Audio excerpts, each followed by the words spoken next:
Hi everyone, welcome on this video on which we are going to talk about engaging with your audience. We've mentioned it in the past how important it is to always engage and to keep nurturing your prospect, and we'll see how to do it in different phases. If you recall our previous video, we had shared the model on how to best build a digital campaign for real estate, and in this model there were 4 phases. Now, we'll see in the different phases how to best engage with your audience and why is it so important. First of all, in the first phase, when you reach out to your audience.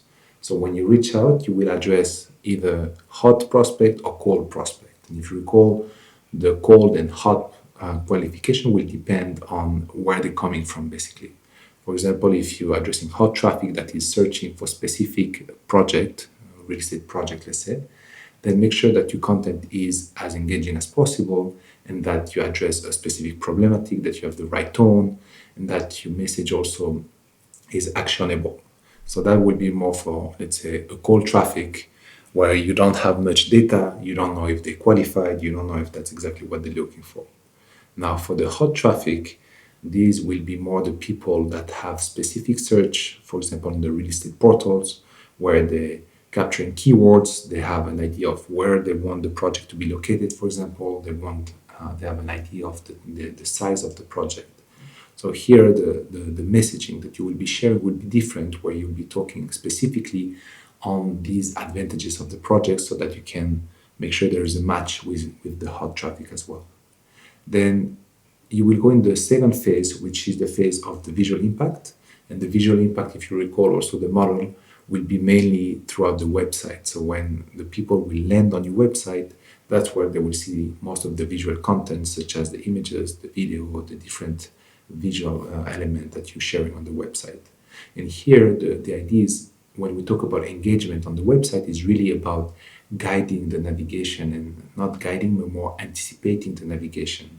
So here is an example of what the navigation map would look like. The first page that is being visited, then after the second page, and people that eventually will exit the website. So here the idea is really to anticipate this and to make sure that you draft a couple of scenarii that will take the user where you want him to land, either on the specific page or to make him click on a specific button to capture the data, for example, or to make him fill a contact form. So by anticipating the navigation, you're able to really increase your chances of converting the prospect. And again, by converting here, we're talking more about capturing data such as the email address. Then after the third phase will be the phase of following up. If the sales didn't close, then you need to follow up, you need to nurture your leads. And here, if the prospect has already been exposed to your project, he's seen the website, he may have seen some previous ads on Facebook, etc., then you need to make sure that the content you're sharing is evolving. So if he's seen the website, he's been exposed already, you may want to share more technical content, such as the architect plans. Also, you want to address what we call the unsale element. And the unsale element may be some fears that he may have. For example, he may think, I'm afraid that I cannot afford a home, or I'm afraid that my space still needs some changes within a few years, or maybe there are some hidden costs in home buying. So make sure you address those concerns. And the best way to address it is either by emailing or do a newsletter in which you do talk about them. Make sure that you don't keep them unsaid, as some people would do. These are fears that everyone has. So make sure you address them again and talk about it, share content, expose them so that your audience will see that these are points that you thought about, that you're comfortable discussing, and this will only have a positive impact on your audience.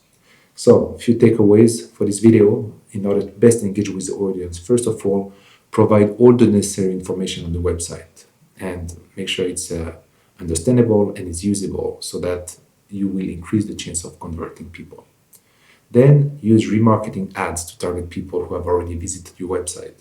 So the remarketing is this content that will evolve. And third, develop a content plan to cover prospects' fears and interests.